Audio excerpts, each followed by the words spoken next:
Well, hello, lucky viewer. I'm David Greenwalt. I'm the co-executive producer of Buffy the Vampire Slayer. You are the happy purchaser of Reptile Boy, an episode I wrote and directed in year 2 of Buffy. It was episode 5. We're inside Buffy's house, and we're supposed to think the kids are watching something pretty horrifying on TV. The kids being Sarah Michelle Gellar and Allison Hannigan and Nicholas Brendan. Buffy, Willow, and Xander, respectively. In fact, what they are watching is some Indian soap operas. I made a lot of television in Vancouver where you see a lot of these Indian soap operas on TV, and I was just fascinated by them. So I really wanted to put one in Buffy. The story you're about to see involves Buffy not feeling she's being treated like a grown-up by all the adults in her life, and the terrible repercussions that happen when she tries to rebel against that authority. This little 3-shot you're looking at, I just really liked this. The sweet kids eating popcorn, watching the Indian soap opera on TV. And again, this is sort of a theme of the show of contrasting the mundane with the frightening.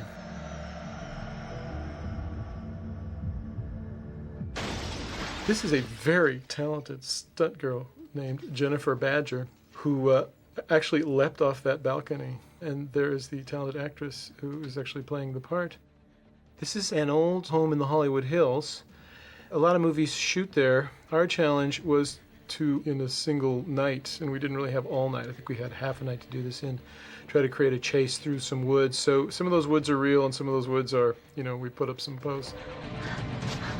And then she leaps a wall and magically comes out in what Buffy fans will recognize as our very own backlot and graveyard. And these very scary, apparently occultists are after her, and later we'll come to realize they're something else entirely. This was early on in the show, and we did not have a lot of money, not that we're just having oodles of money today. And the big challenge was how to make it exciting and adventuresome, well, on a dime, let's be honest, for cheap. And now we see he's a young, good-looking guy under that hood. And off they go, and that's the end of the teaser.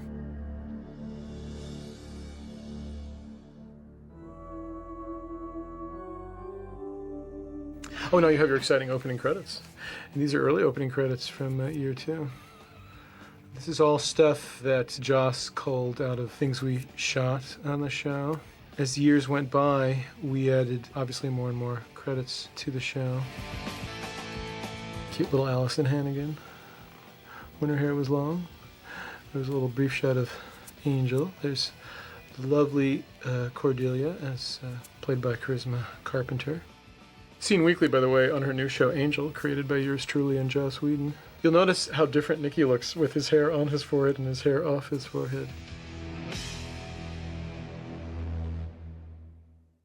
All right, here we are at beautiful Sunnydale High, and hardcore fans of 90210 will recognize it's actually Torrance High School.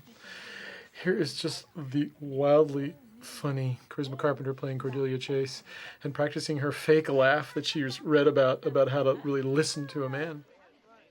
You dreamed about Angel again? Here's Willow and Buffy walking down the hall. It's the real hall at the real school, not our set hall. Buffy confesses that she's had a dream about Angel. Of course, Willow thinks it's very, very romantic, but in fact what Buffy is telling us is, it can never really be with her and Angel. Him being a vampire and all, it's not going to work out too well. You two are so right for each other. Except for the vampire thing. That doesn't make him a bad person, necessarily. I'm brain sick. I can't have a relationship with him. She's in her misery of, I'm half child, I'm half adult woman.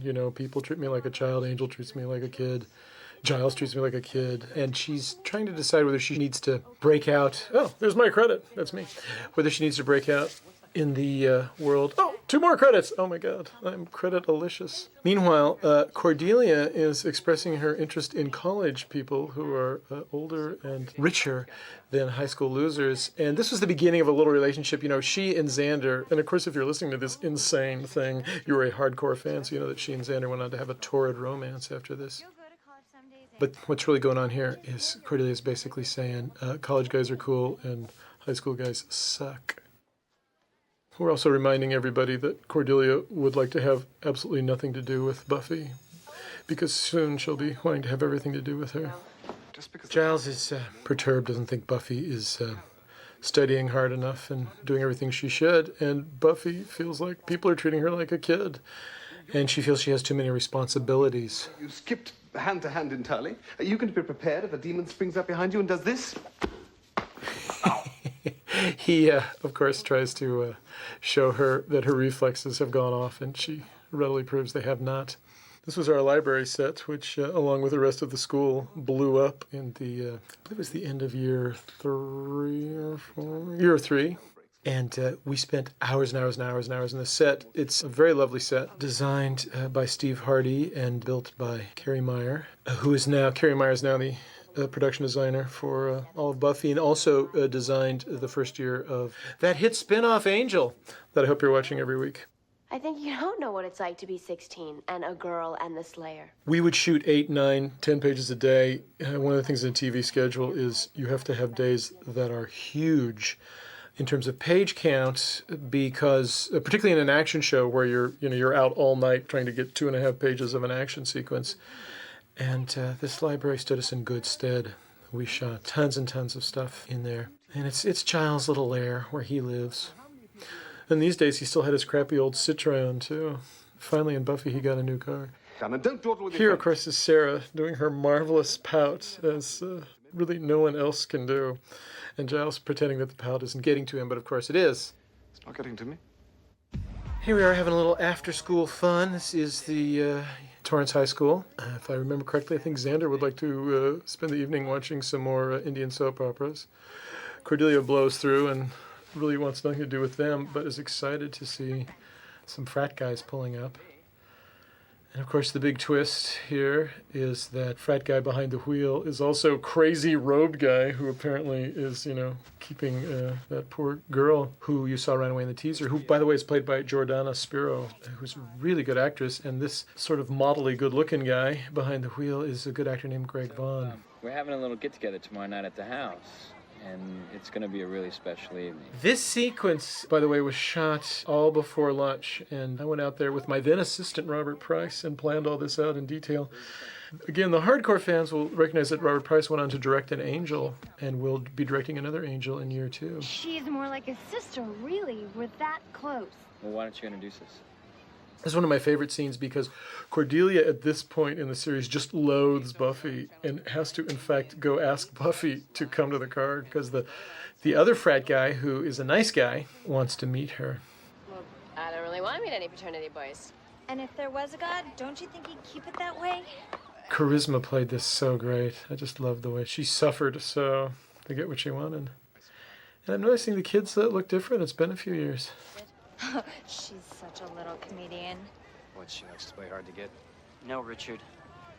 I think you're playing easy to resist. And here's a nice frat guy who will charm Buffy and convince her that he is an okay guy. And of course, Buffy is on the horns of, a dilemma. Do I try to pursue a hopeless romance with a 240-year-old vampire, or do I try to kind of be a normal person and have a normal life? And Nikki Brendan as Xander is, of course, predicting that she will walk away any minute and she will be so unimpressed with this guy. As usual, he is dead wrong. Nikki is unbelievably talented, and if you look at the body of work he's done as Xander, it's great, consistently funny. And in these early shows, he still had the big crush on Buffy and was hoping that something would happen between him and Buffy. And of course, which it never did, but stay tuned, folks. It just might. Now? So, my friend invited your friend to a party we're having this weekend. There's Charisma doing her stupid laugh, because that's what she read in a magazine article. Buffy sees that this guy has a little more depth than she thought, and she's kind of willing to, take a little chance with him. They're really dull parties full of really dull people, so... Sarah works unbelievably hard in this show. We are now, as you are hearing this tape and watching episode from year 2, we are in fact shooting year 5 and have shot 88 episodes of Buffy. She's a pretty amazing actress.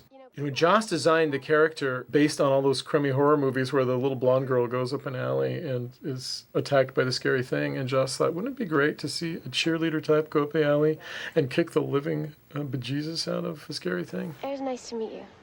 Now, Giles, who has been insisting Buffy having some more training, it warns her that he will not pull any punches. And of course, she immediately kicks the daylights out of him. The subtext here is that she's angry at him for pushing her so hard and not letting her do the things she wants to do. And she's about to make a bad teenage decision, which is she's about to say, I want to go to the frat party. But before she makes that bad teenage decision, she has to go patrolling. And this, in fact, is our little back lot. Here in Santa Monica, where we film an awful lot of Buffy, and we have 3 of our sound stages, we also built this little back lot. And, of course, again, the hardcore viewer will recognize sometimes it's a park, sometimes it's a graveyard, sometimes there's mausoleums.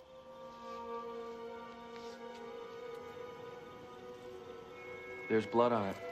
And, of course, always there's Angel stepping out of the shadows. And he can smell the blood on the bracelet. I can smell it. He's her one true love, but a 240-year-old guy who can smell blood, it's probably not the big future there that there should be. And again, she feels like he's treating her like a kid, which in fact he is, but for her own good. I think our shows are better when the theme is very clear. The theme here is, of course, she feels like she's being treated like a kid, so she's going to make a bad decision and go to this frat party and lie to people and go to this frat party that she shouldn't. She will pay the price for that bad decision, but it's for good reason, because she's being mistreated. Angel is trying to do what's best for her, although he, loves her with all his great big vampire heart. He tells her in this scene that it's not some kind of fairy tale they're living, and she's not Sleeping Beauty, and when he kisses her, she won't just wake up and live happily ever after. And she said, I may say so, one of our better lines. She says, no, when you kiss me, I want to die. When Joss and I were talking about this scene, I pitched him that line, and he loved that line and thought it really belonged in the show. Boy, she played the heck out of it. They both did here. Joss and I were both here this night when we were shooting it. And of course, you have to remember, there are airplanes going over every 12 minutes, or sirens going by, or people yelling. People will drive by in their cars and yell. You see the lights and the police outside. David Boreanaz and Sarah Michelle Gellar giving their all, which is why David got his own show called Angel.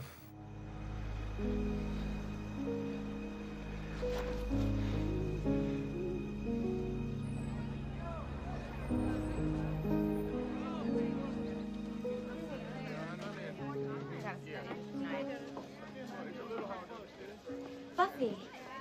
Now Charisma comes to Sarah and tries to butter her up to go to this party. And Buffy, because she is, a little heartsick with Angel and a little sick and tired of her life the way it is now, just suddenly says, yeah, I'll go with you to the darn party. And launches a series of events that do not lead to good ends. No, I can't. Now, Charisma Carpenter is a kind of a phenomenon as Cordelia Chase. And when Joss came to me and said, don't you think we ought to spin Angel off onto his own show? And by the way, is that something you'd like to create with me? I said, you betcha, hauntingly good-looking guy, or actually a guy who haunts me with your weird looks. And the next thing I said was we should take Cordelia to the show, because Angel is dark, broody guy, and Cordelia is bright, sunny, gigantic smile girl, and they are funny together. And he said, that's a terrific idea. I pledge my life. And now we are in a set we built, which is supposed to be the basement of the frat house, where they are swearing in a new pledge. And we're kind of mixing wacky Satan-worshipping acolytes with what it means to be a fraternity pledge. Greg Vaughn there is carving some initials on this new pledge's chest, and he's taking his vows. And they worship a thing called Makita, which if you really stick with this for a long enough time, you'll see. In blood I was baptized, in blood I shall reign. One of the big challenges on Buffy and Angel is we got to make up these darn demon names all the time. And I thought I was so clever at making up this name, Makita. I thought that was a great word. And then I realized after we'd shot it and everything that the grips carry drills in their pockets that are made by Makita. Although I spelled Makita differently, but they're made by Makita. So in fact, I wasn't nearly as clever as I thought. And here we see the very talented Jordana Spiro playing Callie, who was captured, who ran away in the teaser and was captured, and now has been told that she probably really doesn't have that long to live, and her death isn't going to be that pleasant either. And she's captured by the bad guys. Of course, we also know these are the bad guys that Buffy now wants to go join and party with. going to the fraternity party? This was actually one of my first long Steadicam shots, and Sarah very graciously said she liked the way this shot started and ended.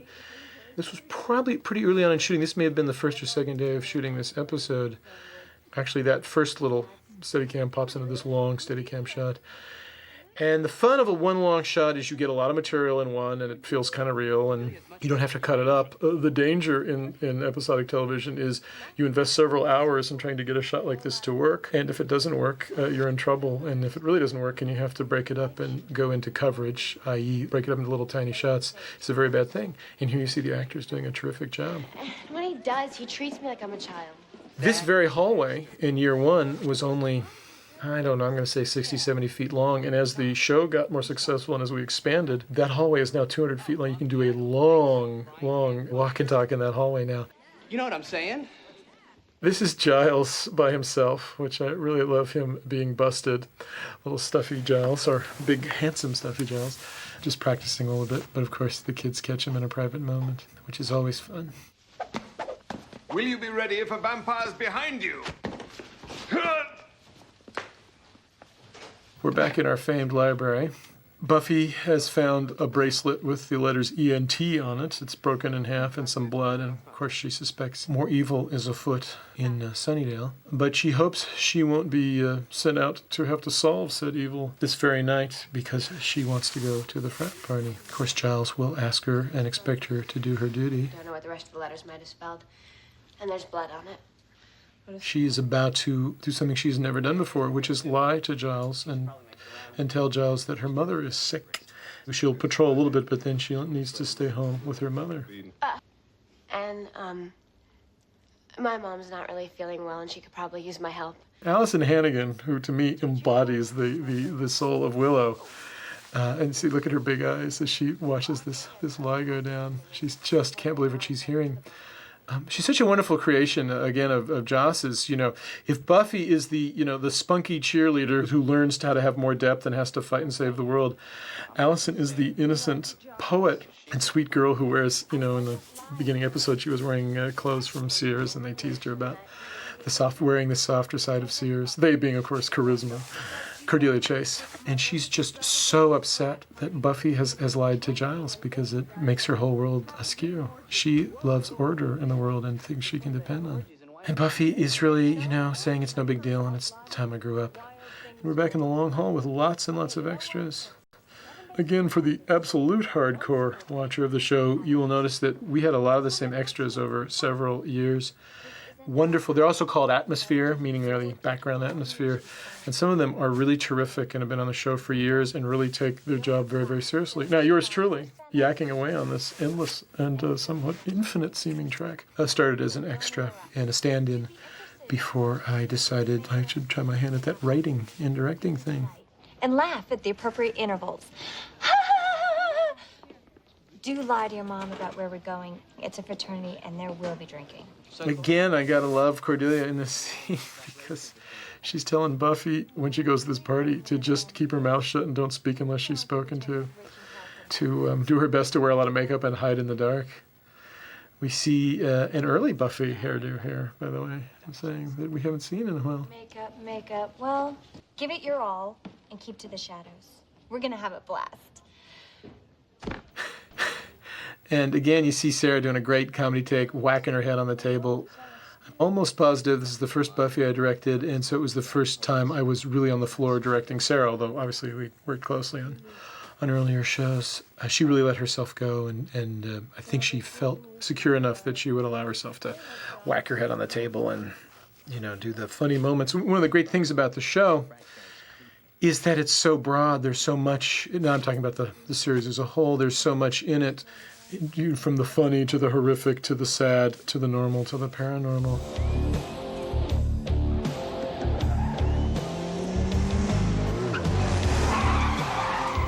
There's Cordelia whacking into the car in front of her. She just makes me laugh, which is why she's on Angel. And Sarah plays all of these various emotions to the hilt, and it's wonderful. Traditionally in television, and certainly in my personal experience, I was a movie writer, so I came to 1 hour TV, and 1 hour television in the old days was serious, and half-hour television was funny, and you didn't really mix the two. And for me, I always felt like I was getting kind of half a meal. And the great opportunity that Joss Whedon provided for me was a forum where you could do funny and serious and sad and ridiculous all mixed together, which kind of feels like life. Here, Buffy is not taking a drink of alcohol, still kind of trying to do the right thing, although she wants to be out and feel like a grown-up, but she has told a lie. But she's kind of holding on and doing the right thing here. This is the interior of that same house you saw in the opening teaser. This is a home in the Hollywood Hills that is actually not occupied and is mostly rented out to movies, and they have beautiful grounds and stuff. This is a sequence that was laboriously plotted out by myself and my assistant Robert Price, who, if you saw the Angel episode, I've Got You Under My Skin, you will notice that Robert Price graduated from being my assistant to being a very talented television director. Every shot in this sequence was planned out. We only had so much time in this frat house, and this was early on in Buffy, and Fox said literally, you will do this in this amount of time and we will pull the plug. And they wanted me to drop a lot of this Xander stuff, and I didn't want to drop any of it because I thought it was really funny and great. The idea of him trying to dress up as a college guy and be in a frat house was just too delicious. He has a near miss with Buffy there. He doesn't see her standing there, you see.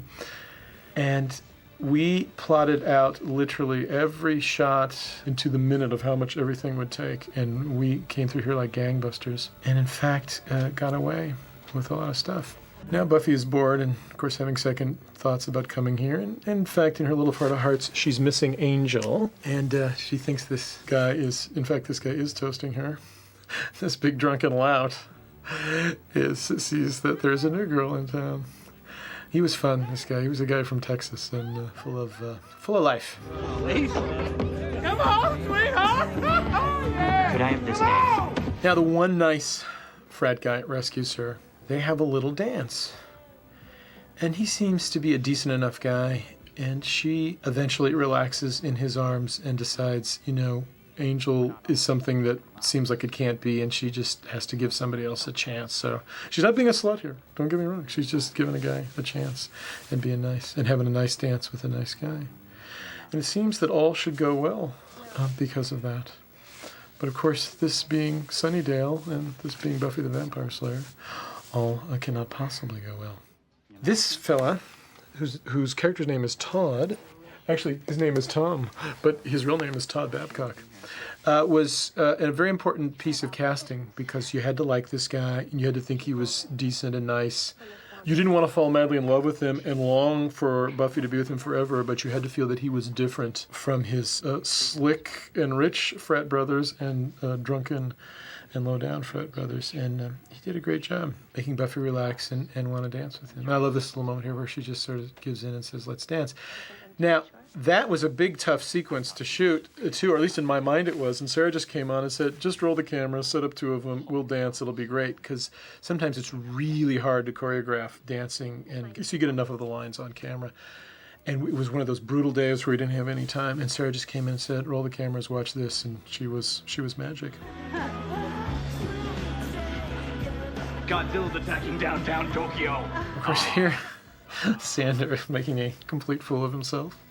My other favorite character on the show, whom I relate to greatly, gets himself in a bit of a pickle and is being dragged away in the background, unbeknownst to Sarah. New pledge. New pledge. New pledge!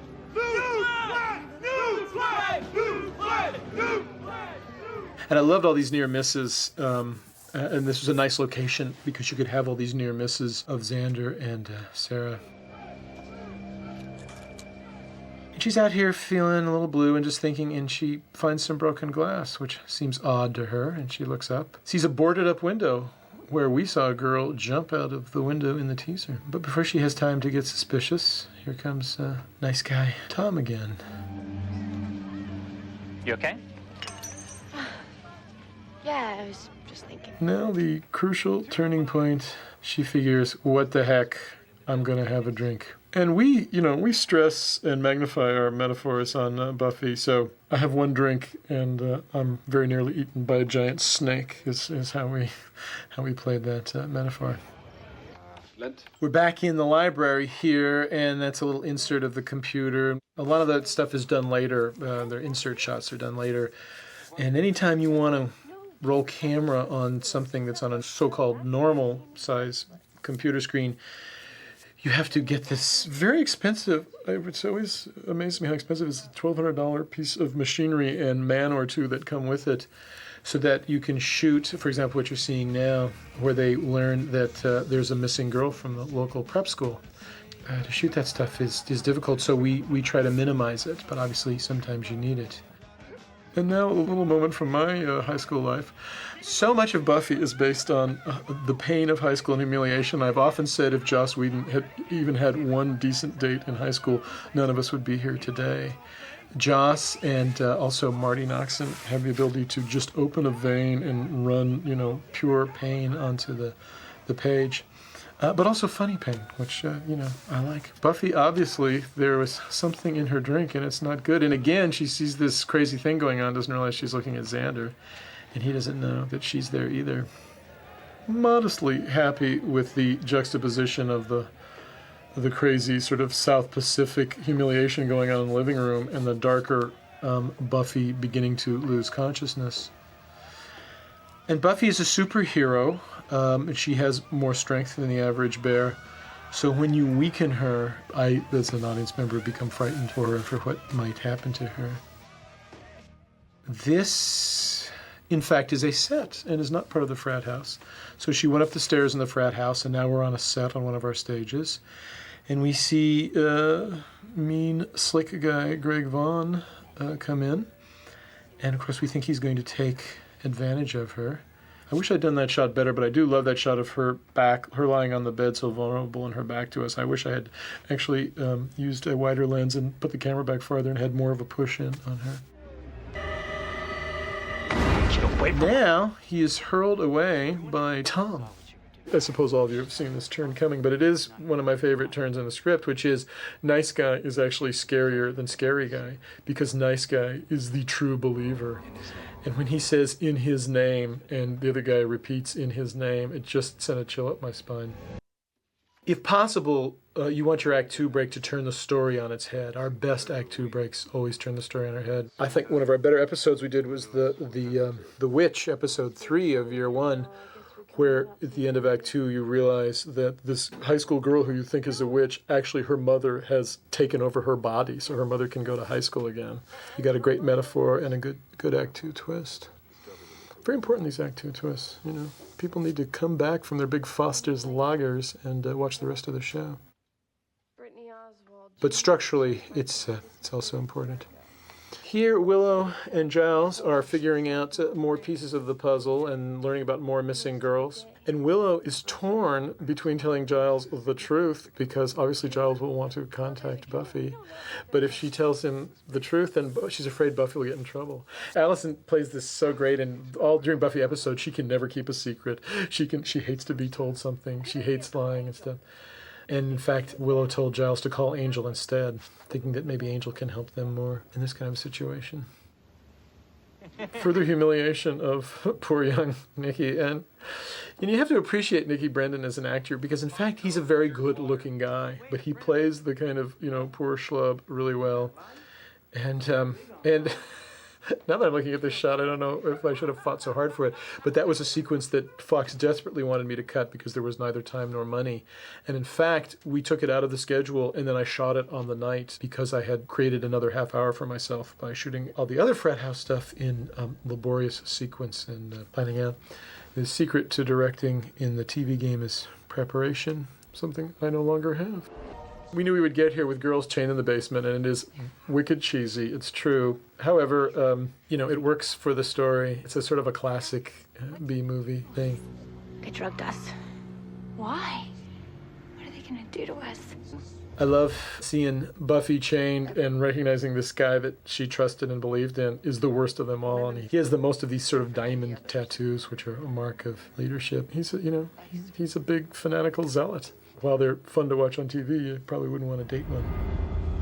Of course, poor Charisma is regretting her choice to try to kiss up to these college men and make that work. The big old metaphor here is, of course, don't lie to your parental superiors and go to a party and drink, because you might get eaten by a giant snake. But one of the ways we chose to tell this metaphor is, what if there was a frat house where everyone who was a part of that frat house or had been a member of that frat house was rich and powerful later in life? And what if the way they got rich and powerful later in life was because they worshipped this terrible demon? All the capes and the branding and the chalices and all of that is just part of that imagery.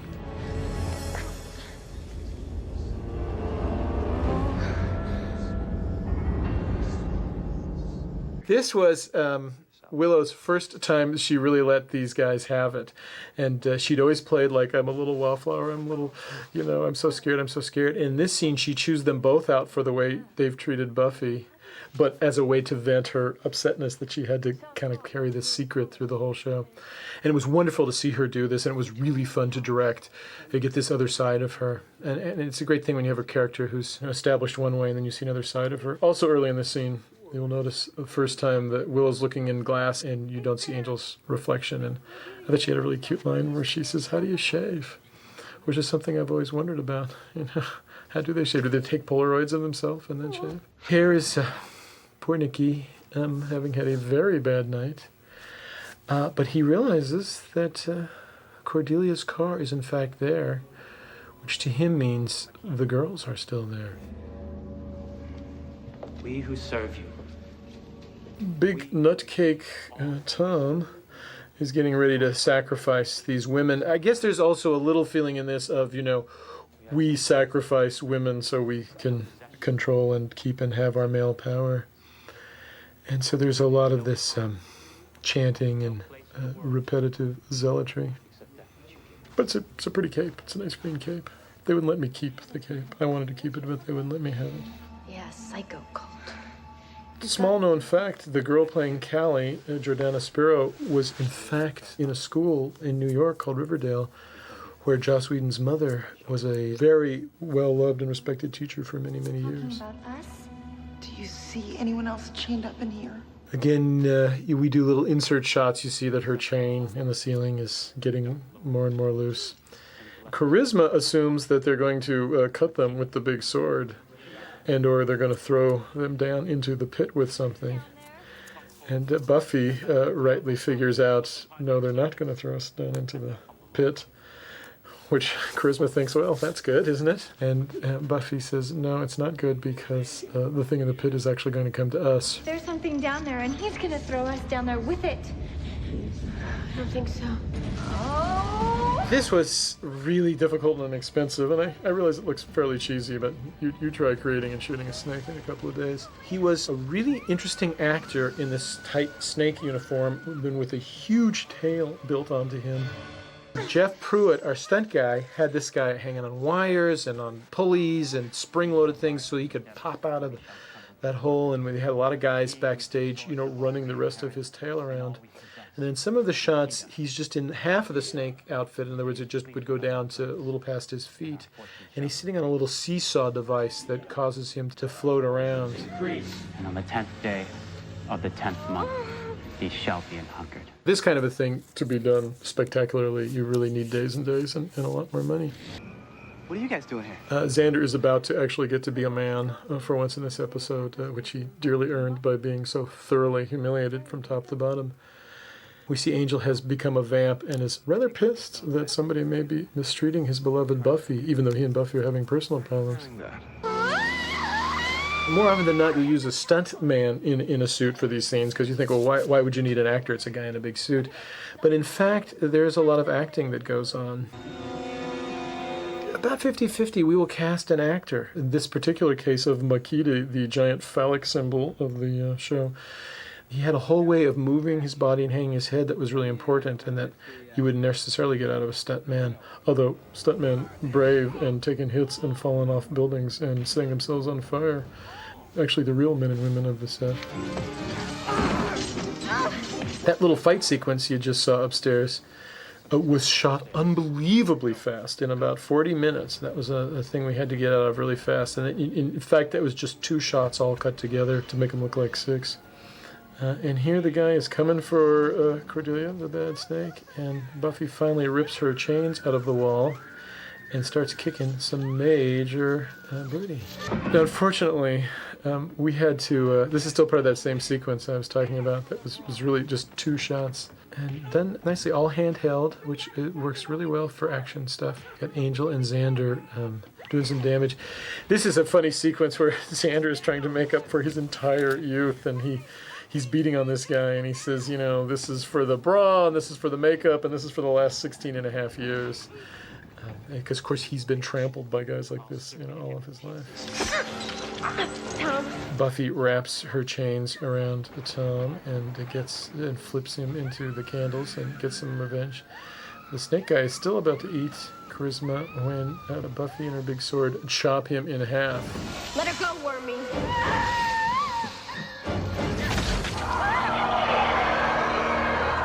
He reverts back down into the hell from whence he came. Now, unfortunately, we had a great sequence where he comes back up and eats Tom and says, just a little something for the road, and he actually takes and eats Tom. It was impossible to shoot that, and I won't regret till the day I die that we didn't have that, because it was really funny, and it added, particularly since there's quite a bit of cheesiness in this whole snake sequence, even for us on Buffy, who are the masters of cheese. I regret that we weren't able to shoot that. It was very funny in the script, but the night I was shooting that, I believe we were going 15 hours, and it was late and crazy, and Joss agreed that we could cut it and no one would ever be the wiser, but now you are, because you have put below these 40 minutes of your life into listening to this. I had one drink. Yes, and you, Here, Buffy has learned her lesson. I think we've earned the ability to state the narrative baldly, because I think it's Joss who says, you know, you took a drink and... Or no, maybe she says it. Somebody says you took a drink and you were nearly eaten by a giant snake. I think you've learned your lesson. I don't mind summing up a show when I feel that the emotion has been earned. And we feel that, you know, she and Giles are on better terms at the end of all this, too. That, in fact, ladies and gentlemen, is Danny Strong, who played Jonathan. And I think he was just called Student in this episode, but he went on to do many, many Buffys and even to have a couple of starring roles. And then he's a wonderful comedic actor, and obviously he represents the fact that Cordelia wants nothing to do with college boys and is, in fact, dating a sophomore now, something she would never have dreamed of doing before. He was very funny and loads of fun to work with. And this happens a lot on Buffy. A character will appear once, we'll like them, and we'll say, where can we use them later? Where can we use them later? And we used him a lot after this. Says here that they've all been sentenced to consecutive life sentences. This is a little wrap-up at the end. Buffy looking very beautiful, I might add, in which we learned that they never found the snake, so it may in fact be out there. At this point, we really hoped Makita would come back and we'd, you know, have a little more time and money, and he'd be even better and bigger. We hoped he'd come back and be kind of a running villain for us, particularly if we'd had that scene where he ate the bad guy and said, just a little something for the road. You'll see that Xander's reading the Sunnydale Press. Of course, it's a mythical paper we make up, and we'll write something like that in the script, and then our prop person will come to us and describe and say, how do you want this to look, in conjunction with the art director. And, you know, they have to design all the weapons and all the computer stuff when we're hunting up stuff on the computers. Angel. Xander. Here, Angel has just walked back into her life and asked her basically to have a cup of coffee, which was the thing she was suggesting earlier, so that they're not exactly dating, they're not exactly not dating, but maybe they're going to be friendly. And what she does, which I think is really cool, she just turns away and walks out. Although wondering, you see here in this shot, if she did the right thing, and then feeling, yes, I did the right thing. Hope you enjoyed the show.